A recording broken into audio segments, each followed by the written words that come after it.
So I'm just going to introduce our speaker for today. Xiaodan is an assistant professor of the Department of Electrical and Computer Engineering at Queen's University. And he's a faculty member of the Ingenuity Labs Research Institute there, and he's a faculty affiliate here at the Vector Institute. Before those roles, he was a researcher at the NRC for a few years, and he's worked at a variety of the top companies in our field, such as Google and Microsoft and IBM and Intel. On a personal note, I'm lucky to count Xiaodan among the best friends I made in grad school. Xiaodan graduated from our group in computational linguistics the year before I did, and I'm grateful for all the long lunches our team had on Spadina back in the day. And I remember, Xiaodan getting into LSTMs before they were cool, and realizing that he's always a little bit ahead of the curve. And I'm eager to hear his talk today on natural language inference and some topics therein. So take it away. Thank you, Frank. Just make sure, can you hear me clearly? Yeah. Okay. So the title of my talk today is natural language inference. I want to talk about several topics we are working right now. This is a brief outline. I'm going to start with some very brief introduction to natural language inference in terms some audience may not be very familiar with this problem, and also introducing some basic approaches. And then I'm going to talk about the main content of today's talk, which is two topics we are working on. Then I'm going to give a summary. So just a brief introduction. So reasoning is regarded by many as a central topic in artificial intelligence. What we are trying to model is to model the inference in human languages, which is very, very challenging, but it's many people regard it as a necessary condition towards true natural language understanding. I'm going to start from a simple example. For example, if a computer knows this, Tony bought a Mazda 3 this morning, and he was very excited. So if we want to communicate with computer, suppose computer knowing this. So if we ask computer, does Tony own a Mazda 3 now? So this seems to be a very trivial question for human beings. But if the computer do not know I means own, then they cannot answer this type of questions. So this by implies own is the next level of inference or natural language inference, next level. But the problem here may be trickier. Remember, we talked about this morning.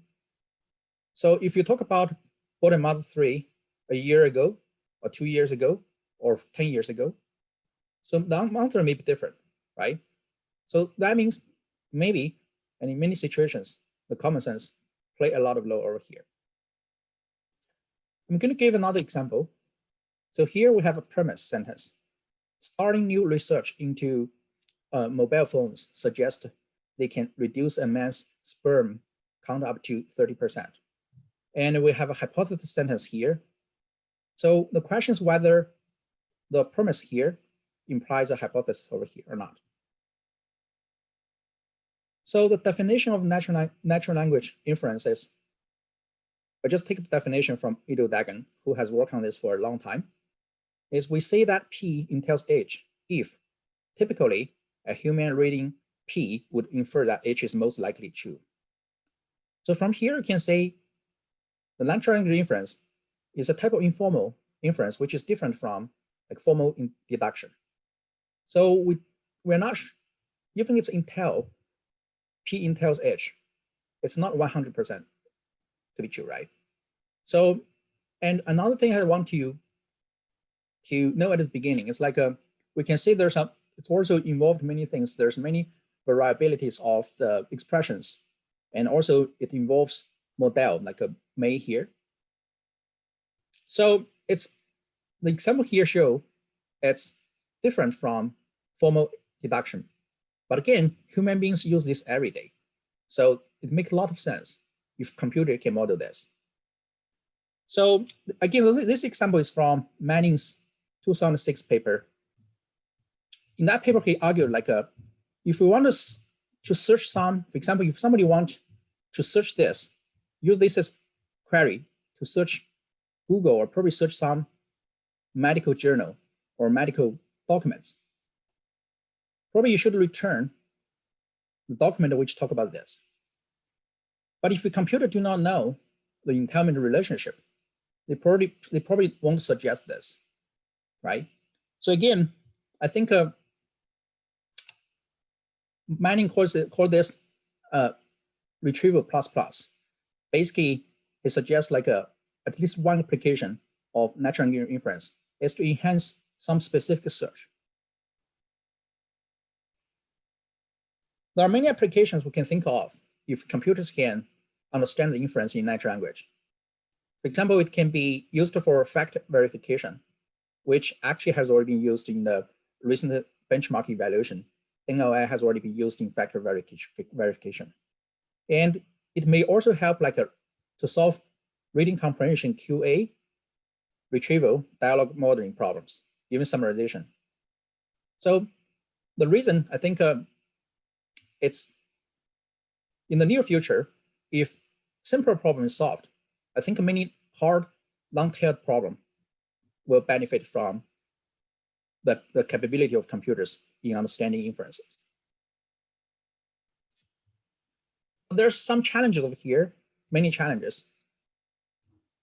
Some of them are listed here, including lexical-semantic knowledges and ambiguities or scope of ambiguities in language, and also variability of language expressions and common senses. So the problem is quite challenging. So we still do not know what's the best way to do this. But again, I'm going to discuss several approaches in today's lecture, the talk. So one approach you can think is natural thought is to translate a sentence into some logic form. And then you can use some theorem proving method to find the valid inferences. So the problem with this type of approach is the open domain semantic parsing itself is still very hard. But we are going to talk in today's presentation that we are able to use semantic parsing to help solve some specific type of natural language inference problem. In addition to that, the unstated premise and the common sense, again, still be a problem here as well. A very different approach actually recently achieved state-of-the-art performance on many benchmark data set. It's deep learning-based model. So Sam Bowman and I gave a tutorial last year in NACO, which basically survey all the work up that time. So if you're interested in knowing more details, you can visit the talk over here. The talk is online. The slides are all online. So just give some example about deep learning based model.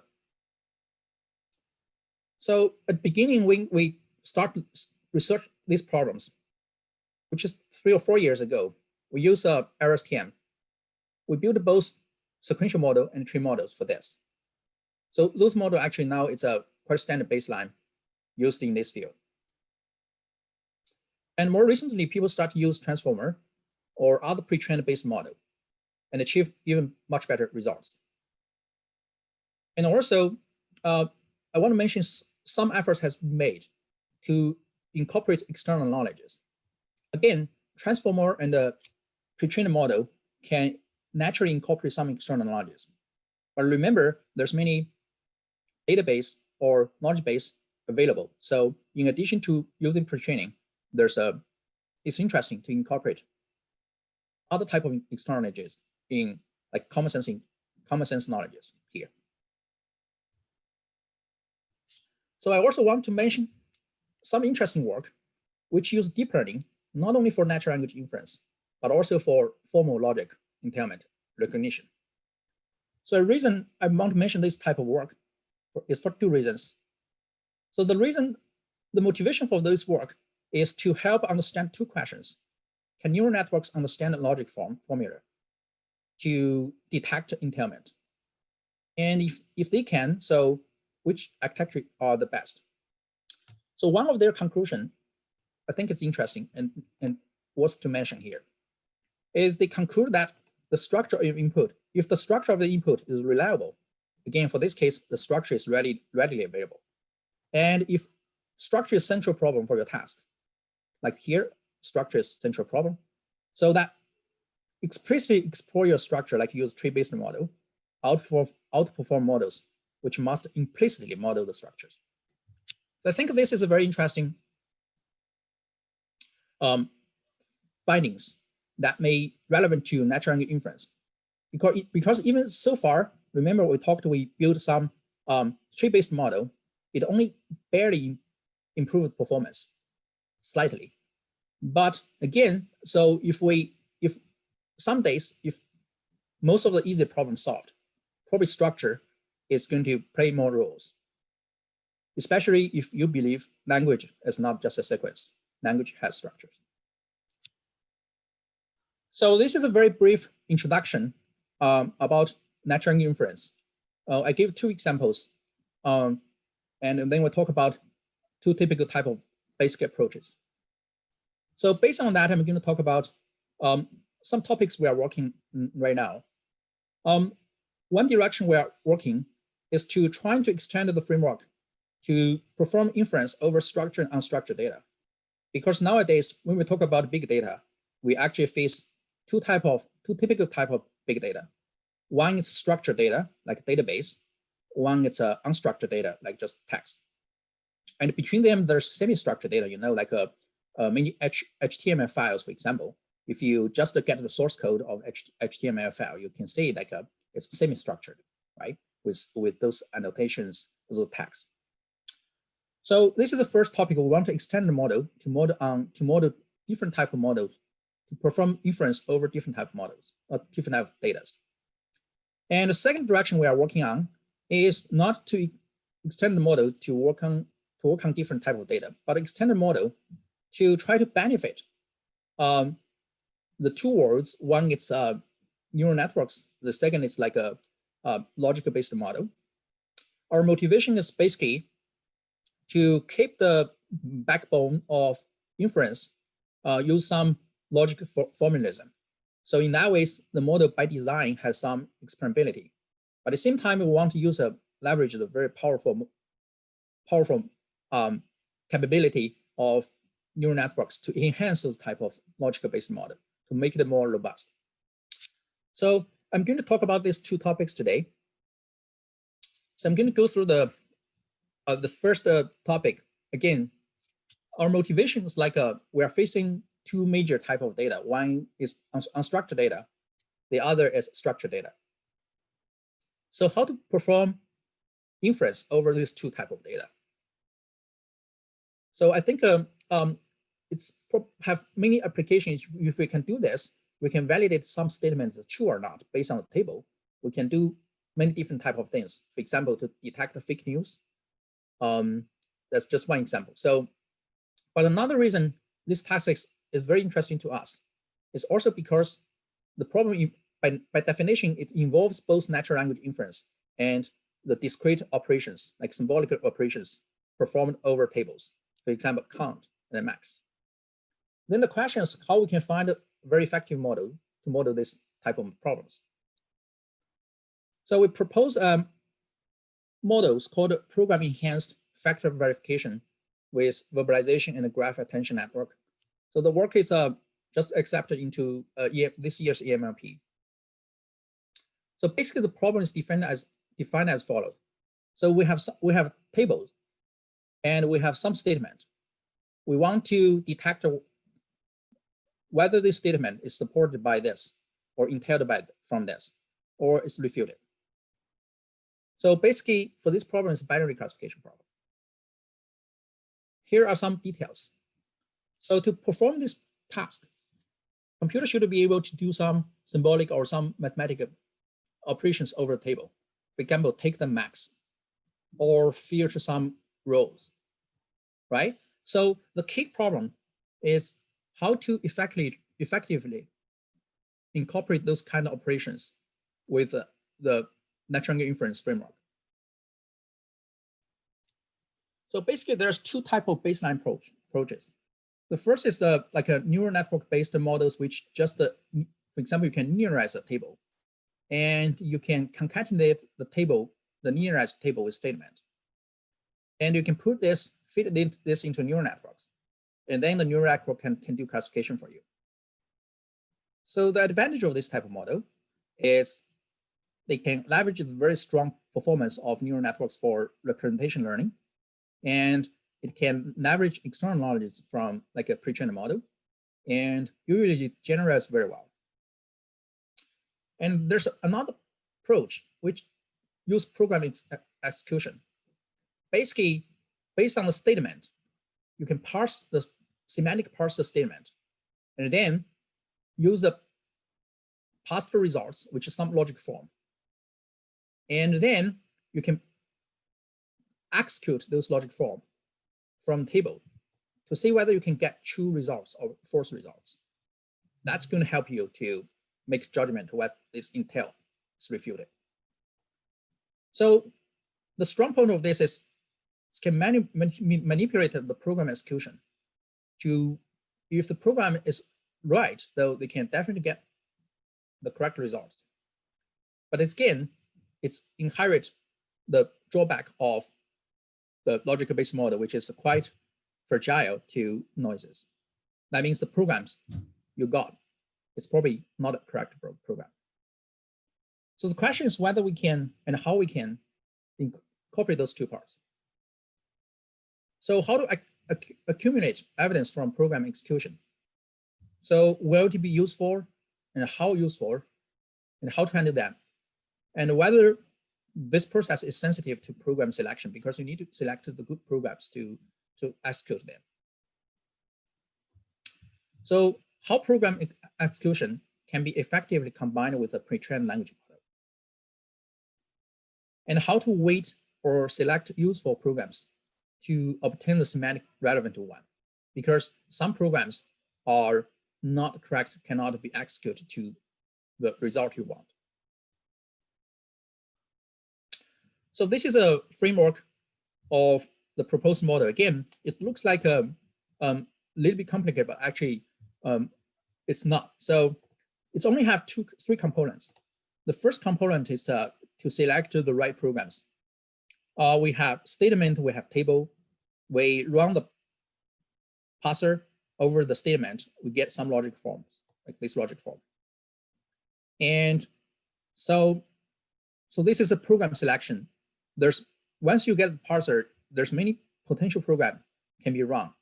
And some of them can get the correct results. Some of them cannot. But even remember, even the program can give you a correct result. That does not mean the program itself is right, because wrong programs can also get correct result. That's called a Spear's problem, right? So once you select some good programs, you can run the program. So this is a core part of our proposal. I'm going to talk about this in the next slides. So this component is called verbalization with programs execution. So once you get the evidence from the program execution, then you can merge information from different sources, like from table bird or from this execution. And we propose to use graph attention modules to integrate information from different sources. Actually, that also improves performance if you can model and merge those information properly over here. So I'm going to start from the central part, which is called verbalized with program execution. So basically, suppose we already get a good program. We're going to talk about how to select a problem later. But suppose we already get a good programs. You have different choice here. One choice is like you can use attention model to pay attention to this selected program together with a table. Remember, we have table. And then you can directly use some attention model to merge those two informations here to help you to make a decision. Another choice is, well, if we can execute the programs over the tables. So whether if you execute the programs over the tables, it's going to help you solve the problem. But remember, the programs may be wrong, right? You're not guaranteed to get the correct program. So the question here is whether we if we execute the program over the table, whether that's going to be helpful or not, or how we can make it work. So that's a key question over here. So our proposal is we are going to decide to execute the programs, and to leverage the program results, we are going to use verbalizations to convert the execution process to natural language sentences, which is basically, you can think of this as text generation task, apply text generation over here. So let me give you an example over here. So this is a programs. So this is a same as this. This is just in a graph structure. So we have an operation over here. This operation is going to filter some rows. For example, we are going to filter all rows to find where the year is equal to 2008. So this operation have arguments, have the operation itself, have the output. So if you apply this operation over the table, one table, you're going to get this result. You're going to find the row 2. Okay, so this is one operation. The operation going to have operator, have argument, have execution output. So once we finish execute this, our proposal is right away to convert the execution process to a natural language sentence. For example, this is V2, so this operation is second operation. So we are going to get a sentence like this: the table where column year equals to 2008 is row 2. So we are going to verbalize all these executions. I'm not going to go to details about how to verbalize this, but you can check the paper. So because the language using the about table is quite restricted language, so we use template-based models. We put the algorithm in the paper. But again, so I have students working on to use other models to generate the verbalized execution better. So again, so once we get this, again, so for each execution, we get a sentence. V1 is here, V2, V3, V4. We get a sentence. Then we're going to feed this into a transformer layers, like BERT, to get a representation of each sentence regard to other sentences.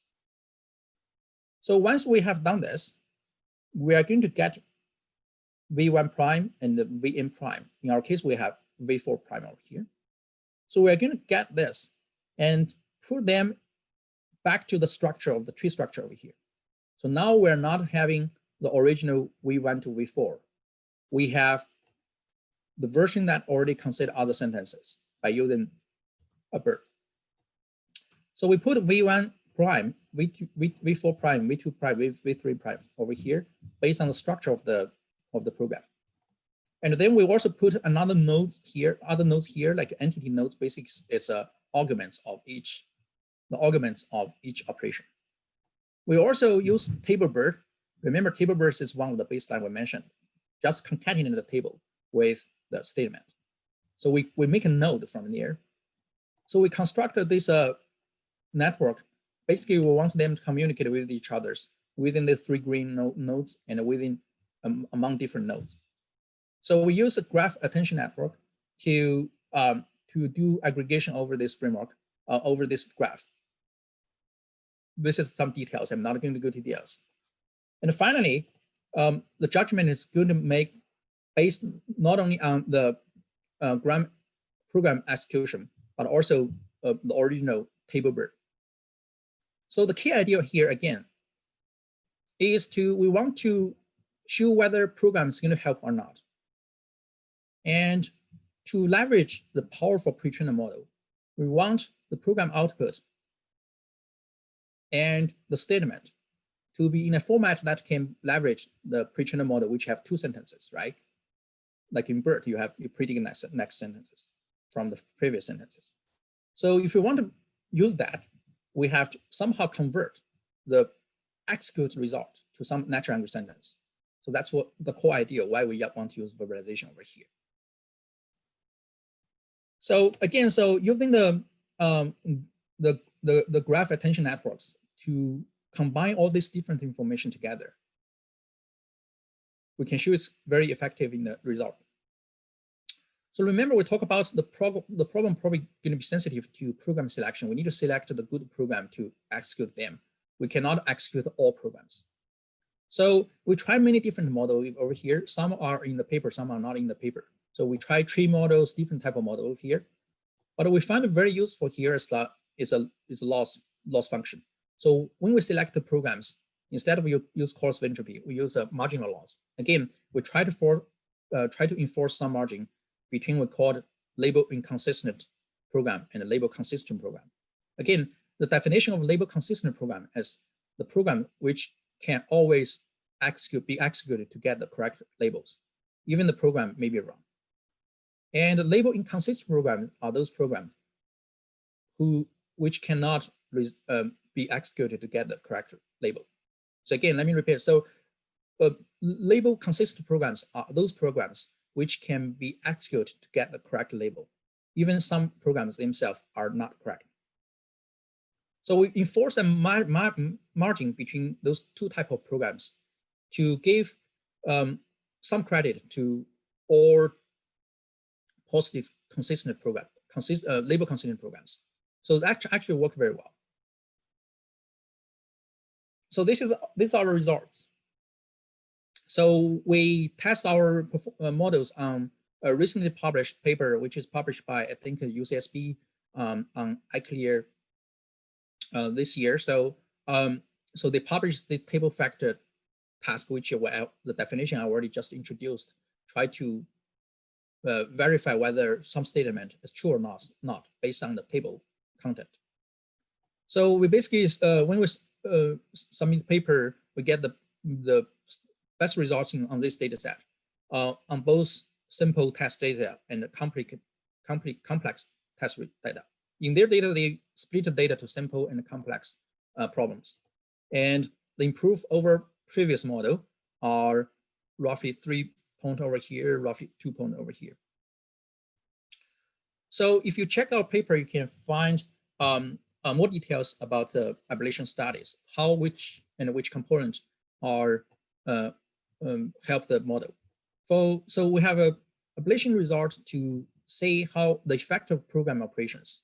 For example, if we remove the program execution, but just use attention to attend the program, to pay attention to program itself and the table instead of executed programs, the performance is going to drop.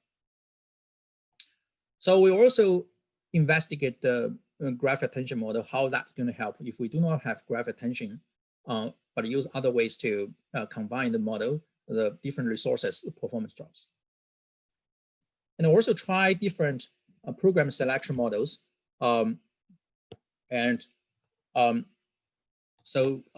in the paper, you can find more details. Basically, using margin loss, get the best results. We also try other models, like instead of choosing the best, the best program, we also give top program some probability to random sample them. So we didn't say, for example, more improvement over there. So this is the first problem we are working recently, is trying to perform inference over structured and unstructured data. So in addition to extend our natural language inference in this way to model different type of data, we also try to extend the neural network-based model to integrate those kind of model into more traditional logic-based models. The motivation is we want to keep the backbone of those models to based on some logic formalism, and by design those models have some explainabilities about how the inference is carried on. And at the same time, we want to leverage the very powerful modeling capabilities of neural network.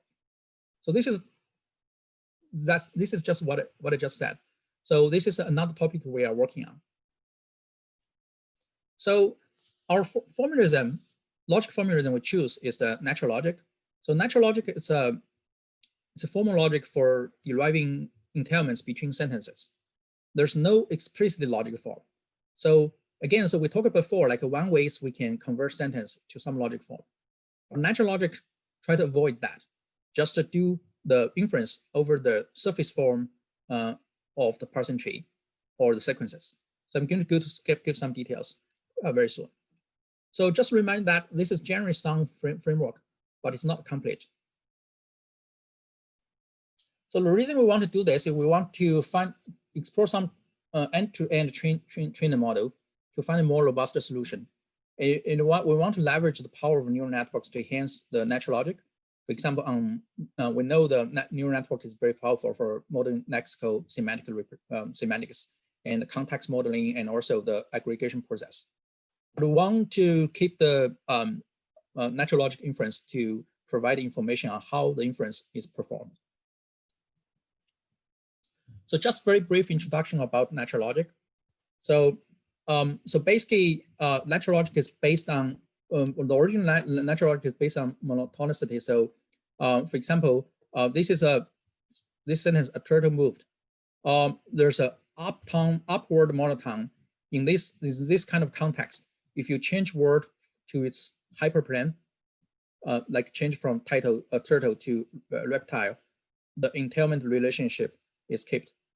So this is called upward monotone. Basically, it preserves the entailment from subset to upset. But in some contexts,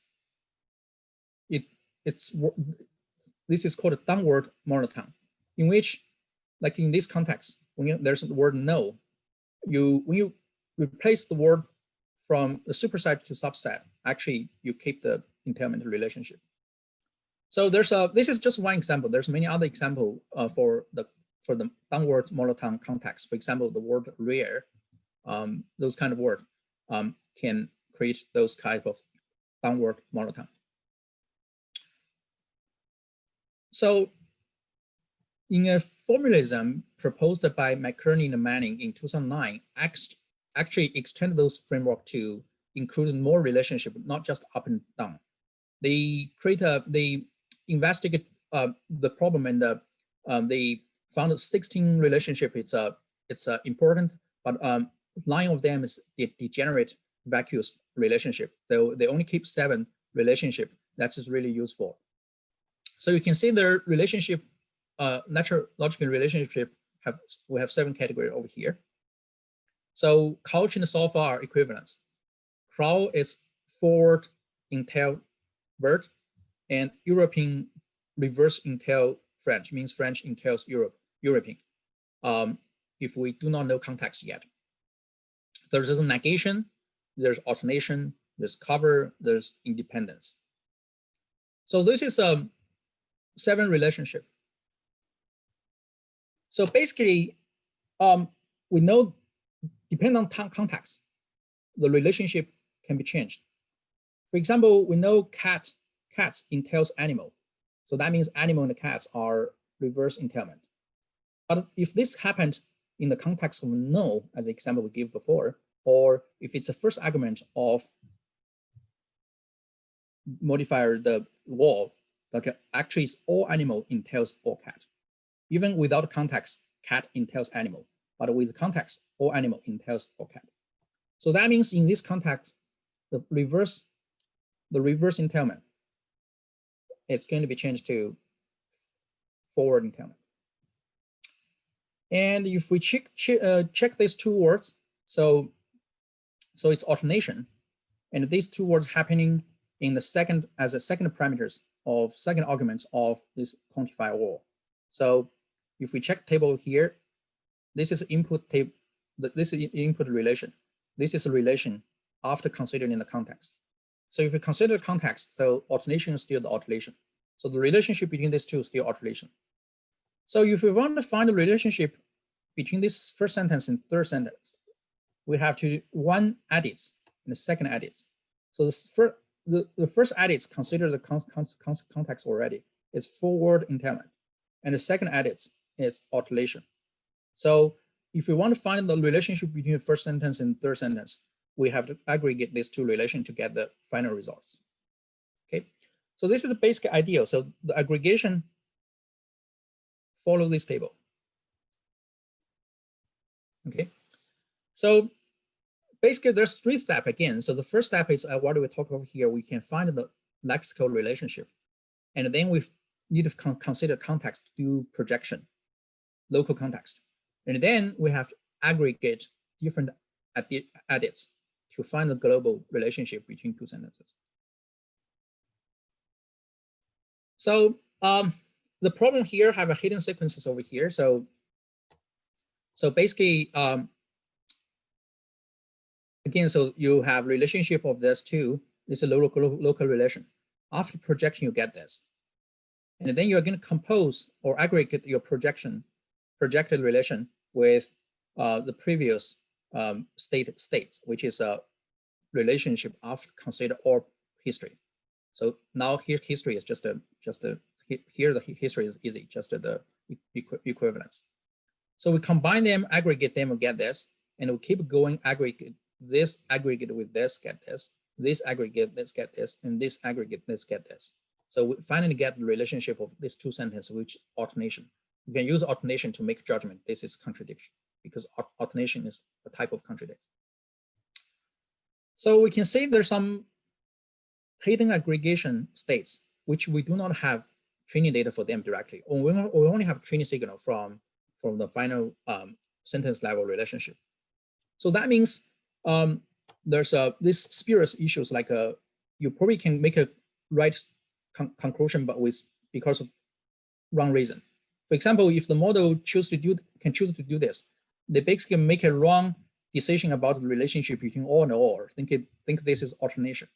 And then they basically ignore everything else and predict the alternation as a lost relationship. They can still get you the correct answer. So this is what we don't want. So the objective of the proposed model, again, it's given X, which is pairs of sentence. We want to predict the relationship. And the relationship, we have many hidden sequences, Z over here. So we want to find a solution by maximize this probability. So the overview of proposed model is actually quite standard. We have input, we encode the local relationship, and we get local relationship prediction. Prediction, and then we get a projection. Again, so now projection is not hard projection; it's a soft projection based on probability. And we do aggregation, and we finally get a prediction. So this is the encoding part. I'm going to keep this, skip this, because encoding part you can use many ways to. We just use Bayes scheme to encode the 2 sentences. And learning the local relationship is like if you have if you observe each word in 1 sentence, and if you use attention to summarize other words in the sentence in other words based on the current words. So basically this is software alignment. So then you can calculate the relationship between 1 word in a sentence and its context in other sentences. So this can help you to calculate the local relationship between 1 word and based on the content of words in other sentences. So in local relationship, to make the problems to less subjective to this spurious problem by constraining the search space, we actually propose some methods. One is to enforce the forward and backward, to forward and reverse entailment share the same parameters. If the only thing you need to just flip the input. And we also make some equivalence constraint to say if the word are same, we just force them to be equivalent, because sometimes the model if not learn very well, they can, even the 2 words are same word, they still learn some other relationship than the equivalence. So we also collapse some relationship because either some relationship are have same behavior as other relationship, like alternation and ligation almost have same behavior. So we collapse them. And we also ignore some relationship if they are very rare. So then we do the projection. Again, projection is based on probability. So suppose Z2 equals to backward reverse entailment. So suppose this is a, remember we talked about the projection. So this is these two words have this relationship, but consider the context, it becomes to have this relationship. So instead of to do the projection in a hard way, we just project their probability based on this. Okay, so that means the probability associated with this is going to project to the probability associated with this after consider the context. And we do sum over here because if there's two relations can project it to the same relation to here, this can project it to here, this projected to here. So we just sum this to their probability if we project two relationship to the same relation. So this is what sum over here. This is an indicator function. So then we do aggregation. So aggregation, we use modular networks. Basically, aggregation, I mean, this is a 7 by 7 table. So each cell here has have a neural network of itself. So for example, equivalence and forward entailment, which is equivalence, forward entailment. So their aggregation is going to get this. So this aggregation has its own modular networks to handle that. So every cell here has its own modular networks to help to do to model the aggregation. And then we also have, so each module is going to take into the history, the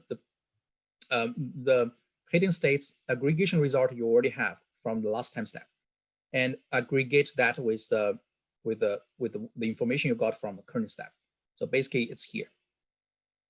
It's just a model here. So each aggregation here is going to consider the history aggregation and the current local relationship. So this is Sj-1, this is P. So it's corresponding to Sj-1 Pj. So in addition to that, we also make the model to have memory to consider history. So we keep a memory network to remember all the history information we already done. Okay, so many of these kind of state transition problem models, they don't keep good. Traditional models, like they don't keep good memory, but neural network provide very good ways to help us model the context using very good memory network. Memory network is one of them. So this is details of aggregation. Basically, we are going to have the previous result of aggregation and the current input. We are going to do a Cartesian products to get the distribution over the table, and we use the output of memory network to help us to modify this probability over those table. And then we are going to sum over them if they are corresponding to same output relation. For example, this one and this one. I'm going to sum the probability of this and this and this and this and this. So basically, once you do this, SJK still have 7 probability, 1 probability with corresponding to each of the probability of each of this relationship for SJK. Once I do the sum, so SJK is a probability distribution over the 7 relationship at time step J. So then actually we are not only doing the aggregation over the sequence, we also do the aggregation over the parsing tree. So these are the performance of model. So we train the model on SNI, and then we test the model on 4 test set, which design is specific for monotonicity logical reasoning. So so this is our results. We compared with ESM, which is the model we mentioned earlier. So it's one more baseline based on the RNN and LSTM for inference NLI. We use BERT-based model over here as well. So, and we compare with them and say this is the tree-based models we proposed in this work, and this sequence-based model. Okay, so we can see that our models can actually achieve better performance if the test set is focused on monotonicity and reasoning. So then we also tested on training the model on upward subset and test on the downward subset to make sure the model actually can already capture the monotonicity and projectivity well. So again, so the model can achieve very good performance on test set by adding those type of inductive bias we just mentioned. So this is an example the model works. So this is attention. You can say the model, this is soft attention. And this is the local relationship, like a sum is attended with, is associated with sum. So their relationship is equivalence. People is women, so their relationship is forward entailment. So if this is a local relationship, then we do the aggregation, we get the hidden aggregation sequence over here. At the beginning is equal, then equal aggregated with entail forward, we get entail forward, and then keep going. Finally, we make a decision at the end. So we also test how the explainability. Basically, explainability here means the hidden states, whether the hidden states we used to make the final decision is same as the gold standard we annotated. So basically, you can check the paper in details. Again, this paper is just accepted to this year's calling. So just a summary of today's talk. So we think modeling inference in natural language is very challenging, but it's a necessary condition towards true natural language understanding. So we are recently working on two topics. One is to propose a state-of-the-art models on performing natural language over not only unstructured data, but also based on structured data. And we show that program execution is key to achieve our SOTA performance. And verbalization along with program execution, it's useful for achieving a good performance.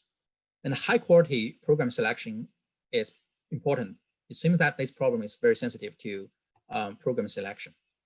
And the graph-based model is effective in combining information from different sources. And we also talk about a framework for differentiable natural logic modeling. We propose a neural natural logic model. The inductive bias we used based on natural logic enable the model to capture desired natural logic inference information. And those models can inherently provide the information on how the inference is performed. And the proposed model, some preliminary results show that proposed model outperforms several baseline models on the monotonicity-based data set and generalized well between upward and downward monotone. So this is basically my talk, and thank you very much everyone for attending the talk. Thank you for that, Xiaodan. That was very interesting. So Frank unfortunately had to leave for another meeting, but we're going to open up to Q&A. So if anyone has any questions, feel free to unmute yourself and ask, or alternatively, if you'd prefer to type it in the chat, then you can type it there and I can put it forth.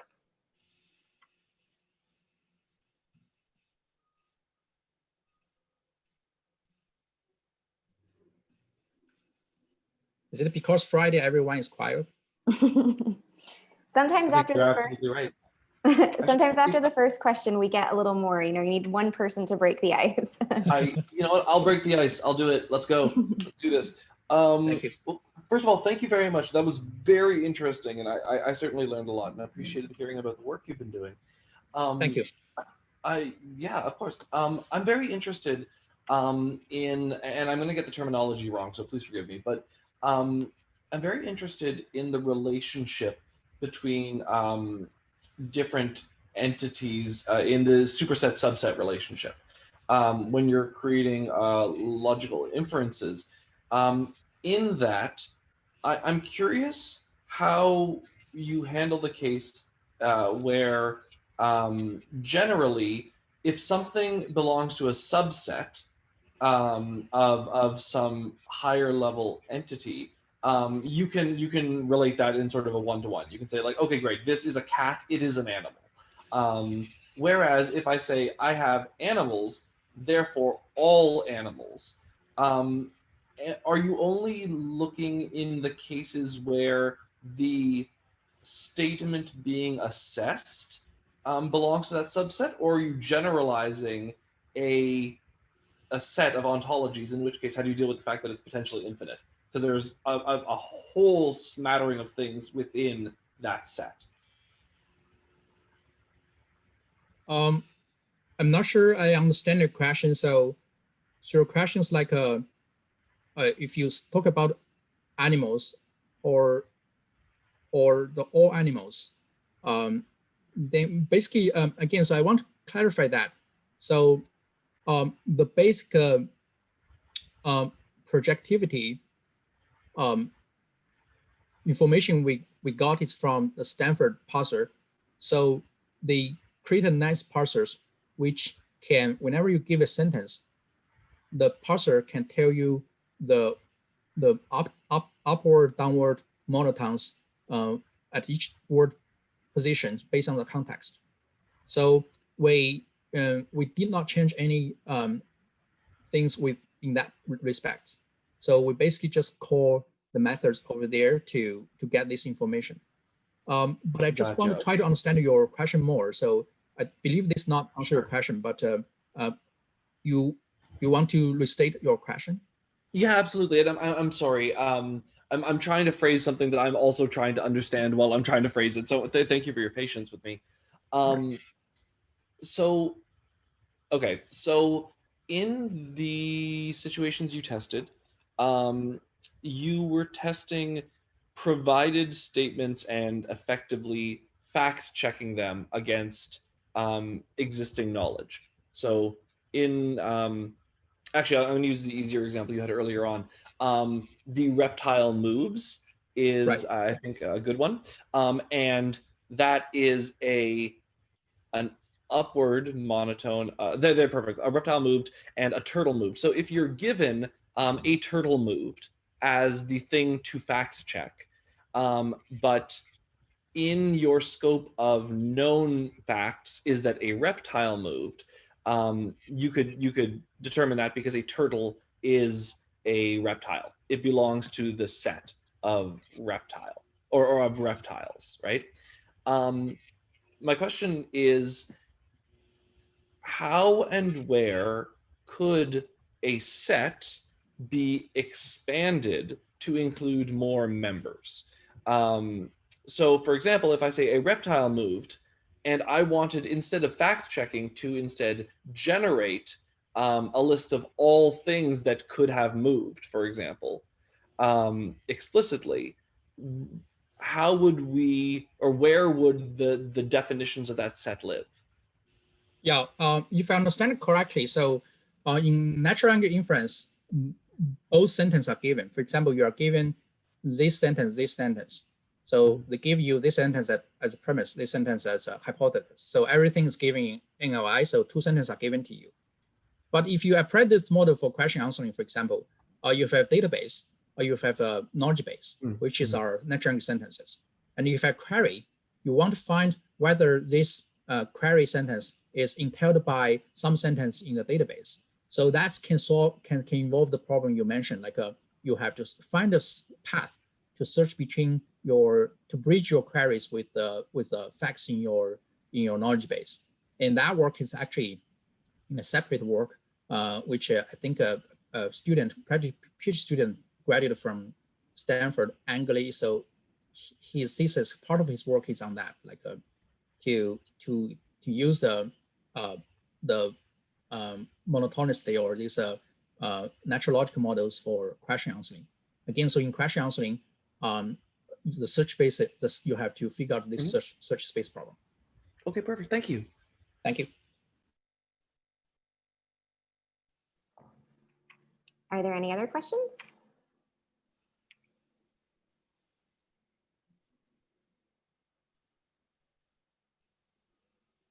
Everyone is very quiet today. I think everyone is just ready for the weekend.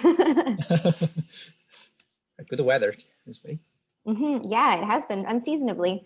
Okay, well, it's almost noon, so we're actually almost out of time. So if there's no other questions, nope, going? Okay, well, thank you so much for your talk, Xiaodan. That was very interesting. Thanks for taking the time to give it to us today. And thank you to everyone for coming. I hope everyone has a great weekend. Thank you, everyone.